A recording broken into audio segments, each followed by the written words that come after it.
Chapter 19. Flames from the vermin campfire illuminated the face of Gulo the Savage, giving him a malevolent look. The wolverine's eyes glittered like twin stars of evil omen in his brutish head as he sat upon the drum in the gathering twilight. Gulo's mood had not improved. His scouts had once again lost a trail which he was convinced belonged to his brother. Foxes and ermine crowded about the far side of the blaze, anxious to maintain distance from their cruel chieftain. Lying huddled about midpoint between the vermin and Gulo were Run-Eye and Bluesnout. Gaunt, exhausted and terrified witless, the two river rats had been roped tight by their necks to a stake. An ermine guard approached Gulo cautiously. "Lord, Captain Shard has returned with his scouts. He brings captives." The white fox marched in at the head of his contingent. He was wearing Martin's sword as Armel had worn it, down the back of his cloak, tied to his shoulders. Standing partially out of the firelight, Shard bowed stiffly to the wolverine. "Mighty one, I have taken prisoners, 2 creatures from the Redwall place.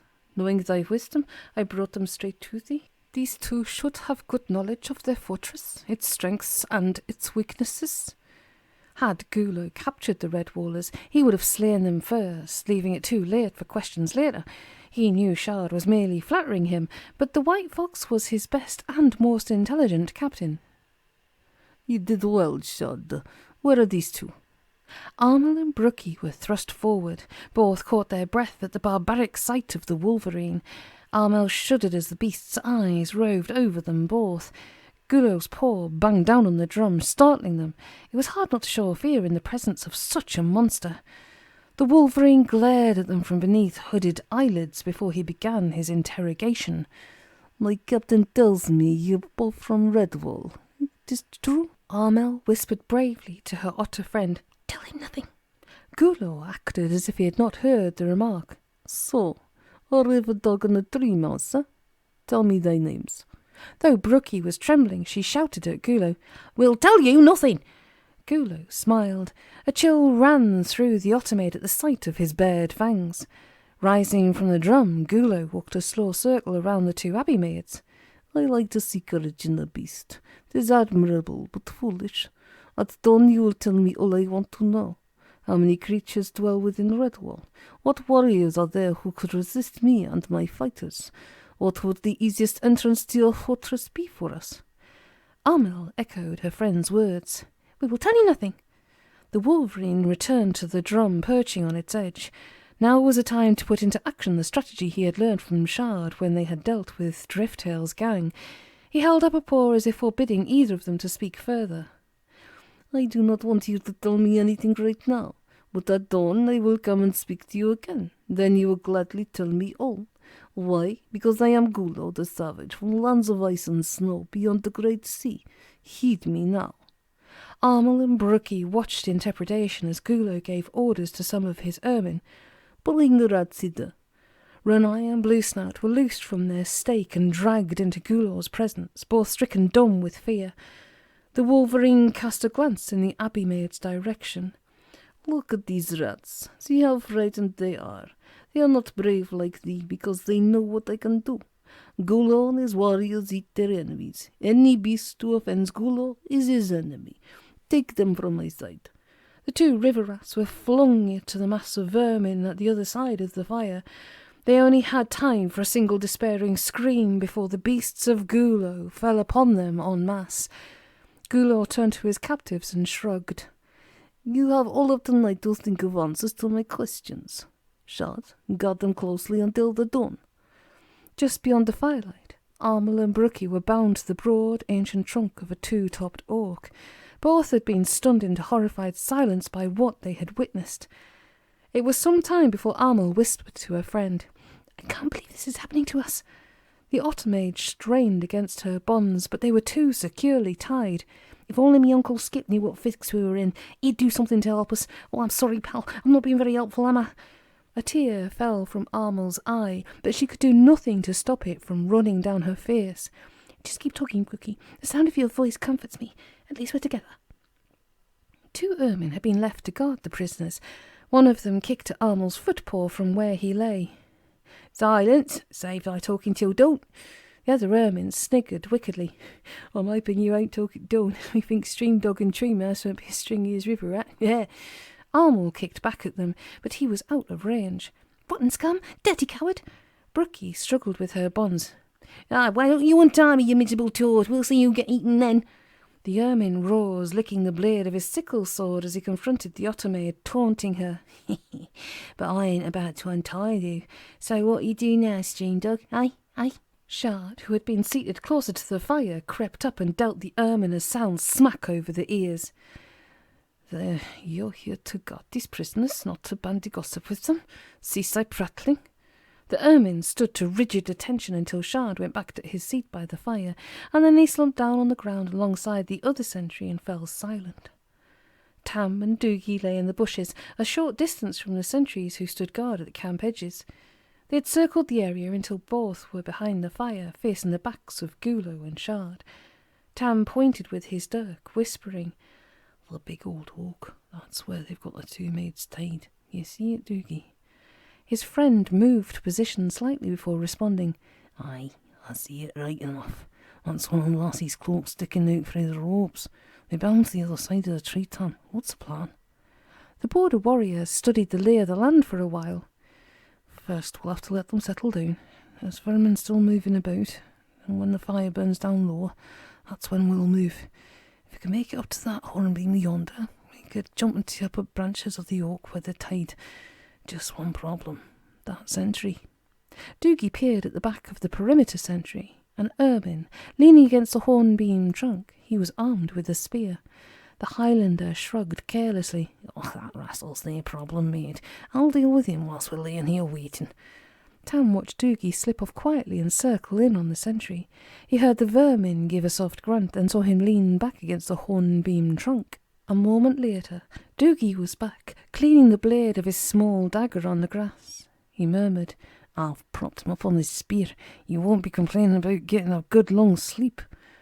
Armel could tell by the slump of Shard's back that he had fallen asleep by the fire, which was now only white ash and glowing embers.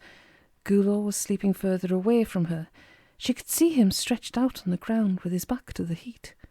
Both of the ermine sentries were also deep in slumber, one curled up almost nose to tail, the other flat on his back, snoring throatily. The squirrel maid tried for the fourth time to reach the ropes with her teeth, but all she got was a straining pain in her neck. She sighed, If I could only get my teeth into those ropes. How are you doing, Brookie? The otter maid gritted quietly. I've rubbed my paws raw trying to get him free. That Shard creature surely ties a tight knot. He knows the ropes all right, Arnold. Did you hear that? He knows the ropes. I actually made a joke, but it don't seem very funny right now. Shh. Don't make a sound, either of you. Brookie whispered to her companion, Did you say something? The voice sounded again. No, it's me, ma'am. Look up, but don't say anything. We're friends. Gazing upwards, both abbey maids found themselves staring into the faces of Tam and Doogy. The Highlander smiled. Now hold your weesh, lassies. We're here to get your wee from back to your abbey. Both squirrels dropped noiselessly down behind the oak, where they could talk unobserved. Tam whispered to the captives. Be quite still now. Don't make any sudden moves. Just tell me, how may I guarding you? Brookie hardly moved her lips as she replied. Only these two laying down not far from us. They're both asleep. The beast they call Gulo is over there to the left of the fire. I think he's asleep also. There's a fox sitting by the edge of the fire. Keep an eye on that one. His name's Captain Shard. He looks like he's asleep, but you can never tell. He's a sly one, that's all. The ropes which had been stretched about the oak tree at neck height suddenly fell slack. Tam and Doogy crept around to face Armel and Brookie. Tam whipped through the otter maid's bonds with his small dagger. As Tam handed over his knife to Brookie, he instructed her carefully. Free your friend, then move quietly round to the back of this tree and wait for us. Give us your cloaks. We need them for the two guards. The abbey maids did as they were bidden. They had to wait only a brief moment before the two squirrel warriors returned. Doogy began retying the ropes that had been stretched around the tree, whilst Tam spoke reassuringly to the liberated prisoners. My friend is binding the guards to this tree. I hope you don't mind us borrowing your cloaks. We've dressed them up to look like you two in case any beast waits you in the night. Now let's get away from you as quick and silently as possible. Brookie suddenly halted at the sight of the sentry leaning up against the hornbeam, but Doogy urged her homeward. Dinna be feared, lassie. He'll no be bothering you. Neither Abbey maid had ever encountered a slaying creature before. The otter maid crept gingerly past the dead ermine. "You mean you killed him? And the guards?" Doogy raised his eyes skyward as if seeking patience. "Well, now, vermin, the four beast you can. Would you sooner be back there roped to a tree?"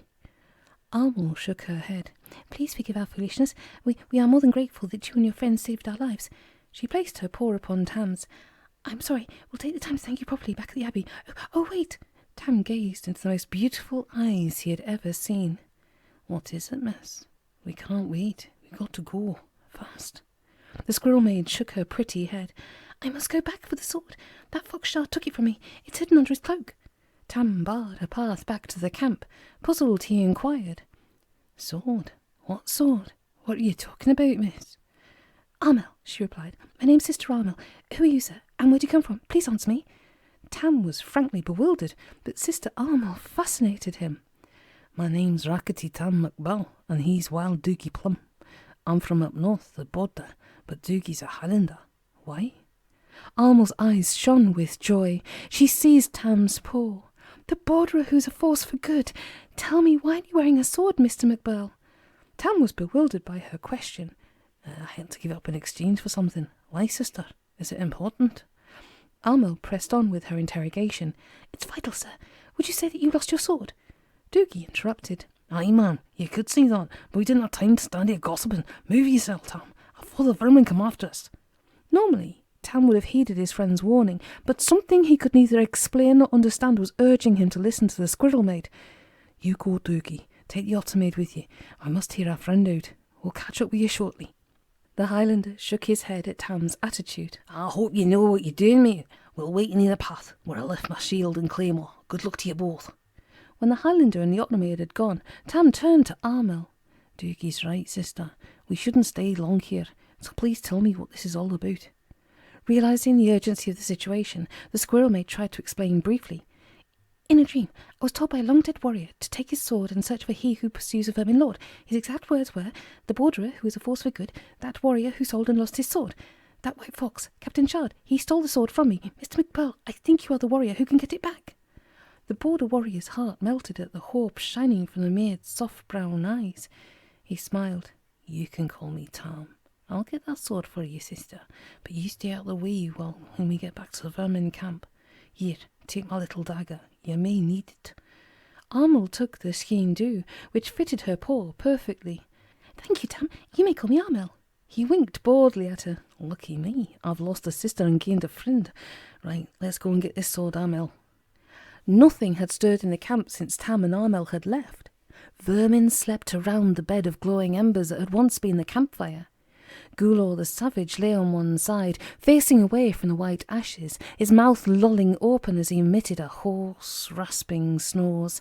Shard sat bent almost double, his shoulders rising and falling beneath his cloak. Tam peered from behind the double-topped oak, assuring himself that no beast was on the alert. Armel crouched alongside the warrior, pointing out the white fox captain. "He's the one. Look, I can see the sword. It's hanging from his shoulders by a cord. Abbot Humble had the sword wrapped in a soft cloth sheath. See the tip of it sticking out between the fox's cloak, on the left side?" Tam nodded. "I can see it now, Armel. Listen, get up into this tree. We'll travel faster by branch hopping if they come after us." The squirrel maid began climbing into the lower boughs. "I was brought up in an abbey, so I mightn't be very good at what you call branch hopping, Tam." Tam flattened himself upon the ground, drawing his dirk. "Don't fret. You'll learn. I'll be with you." He slid forward carefully, feeling the heat of the glow upon his face. Keeping his eyes on Shard's back, the warrior crawled up behind him. Reaching out, he touched the sword wrapping, testing it with a gentle tug, and then he froze. Shard moved in his sleep, mumbling incoherently as he pawed at his back. Tam figured that the cord must still be holding the sword to the fox's shoulders. It was not his nature to kill a sleeping beast, even one of Gulo's vermin. With this in mind, there was only one course of action. Reversing his grip on the dirk, he took a hold of it by the blade. Standing up straight, Tam brought the heavy bound handle cracking down on his enemy's head. Shard had a thicker skull than the border squirrel had reckoned with. The white fox captain stood up, letting out a howl of pain. Tam struck him again, harder. This time the manoeuvre worked, but not before an ermine awoke, shouting, "Guards! Guards, attack!" The ermine came dashing around the glowing fire remnants towards the intruder, grappling to free the sickle sword from his waist sash.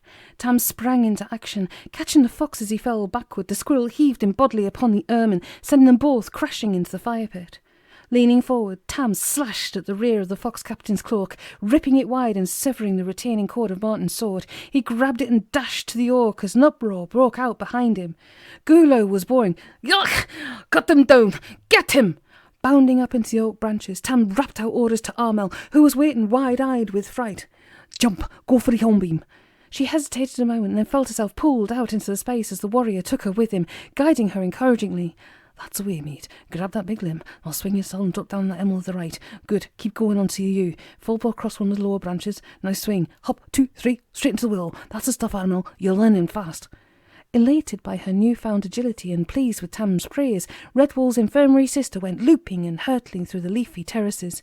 Tam continued guiding her. "Now run up the sycamore branch and bounce. Push yourself out. Use that thin elm branch to throw yourself forward into the beach. Keep going. I'm right behind you. Don't stop. We'll soon be at the path." Tam allowed Arnold to learn her natural rhythm before he glanced back at the howling crowd of vermin coming through the woodlands. He looped the covered sword around one shoulder, beckoning her to continue. "Carry on. I'll be with you in a tick." There were 3 frontrunners among the vermin, 2 foxes and an ermine. Another fox was close behind them, rushing to catch up. Tam dropped from the beach, landing on the ground by an aspen. It was a slim, many-branched tree and very flexible, its lower boughs almost sweeping the grass. He seized the end of a thick, whippy branch and pushed at it, running forward as it bent. The aspen limb was bored around in an arc. Tam held it a moment until the 3 front-running vermin were almost upon him, and then he let go of the bough. It came back at the runners like a thunderbolt. Whoosh! Poleaxed by the force, the trio were knocked flat. Tam raced them, grabbing one of the ermine's spears. He flung it at the fox who had been catching up on them. Unable to stop until the spear point met it halfway, the fox fell without a sound, never to rise. Doogy could hear the yells of the pursuing vermin. Standing on the path with Armel and Brookie, he called out, "Awee the braw! Over you, laddie!"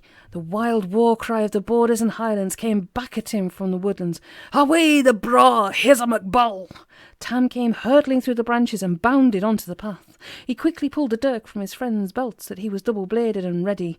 "They're coming on fast, mate, but in small bunches. Armel, you and your friend get going with all the speed for Redwall. Keep going and don't look back. Go on!" The squirrel maid took one glance at the bloodfire in Rakkety Tam MacBurl's eyes and decided this was not a time to stop and argue. Doogy began laughing wildly. "Aye, we'll see you back at your abbey, lassies. Dinna fuss yourselves about us." Arnold seized Brookie's paw. "Do as I say." Both maids sped off northward up the path to the abbey. The first 6 vermin to reach the path saw the 2 retreating figures in the early dawn light. One of them was a white fox captain named Zerek. He pointed at Armel and Brookie with a spear. "Stop them!" Tam and Doogy burst from the ditch, roaring, "Howee the bro!" They threw themselves ferociously upon the vermin, fighting like mad beasts. Tam took 2 vermin with a flying thrust from both his dirks. Doogy belted a fox in the throat with a clenched paw, felling an ermine with a swing of the claymore. Zerig was dashing back into the woodlands when Tam threw a dirk which pinned him to a willow. Doogy was countering a fox's sword when Tam retrieved the dirk and called to him, "Awee now, bucko, they're coming in fuss." The Highlander dispatched his opponent with a neat lunge as Tam reached his side. Over 2 score more vermin came bursting out of the trees. Seeing 6 of their own lying slain, they hesitated fractionally. That was all the squirrels required. Taken to their heels, the pair dashed off northward. Bulling bush and beast from his path, Gulo burst amid his warriors, bellowing, "Kill! Kill! Kill! Charge!" The vermin thundered onto the path after the 2 squirrels. Tam and Doogy sped on abreast. Looking back fleetingly, Doogy glimpsed the mob of vermin racing madly to catch them up. He frowned. "How far to this Redwall Abbey, do you reckon?" Tam kept his eyes on the path ahead. "I don't know, mate. Just keep going. I can see Arnold and a friend way up ahead." The small Highlander winced as an arrow zipped by his head. "Oh, I hope 'tis soon, 'cause these munters mean business." "You're always complaining, Doogy Plumm. Save your breath and run." Doogie's paws were hitting the path like pistons. "Run! What do you think you're doing? Dancing a jig!" Tam grabbed the front of his comrade's belt and speeded up his pace. "There's the abbey. Don't start flagging now."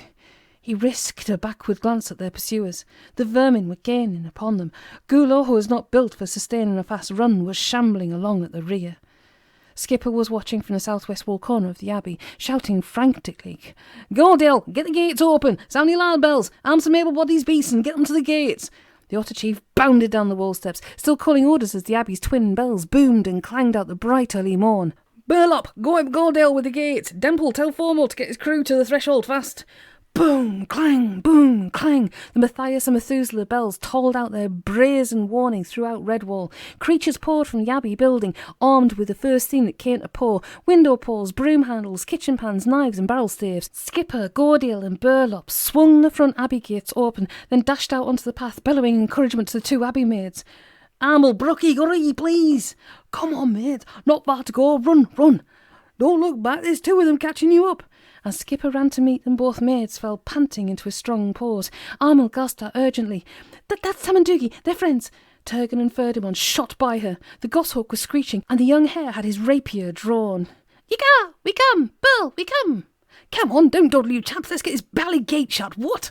They grabbed the squirrel's paws, pulling them along the final few paces and rushing up into the abbey grounds. Skipper had Armel and Brookie inside. Tam and Ferdinand helped him to slam the heavy oaken gate shut.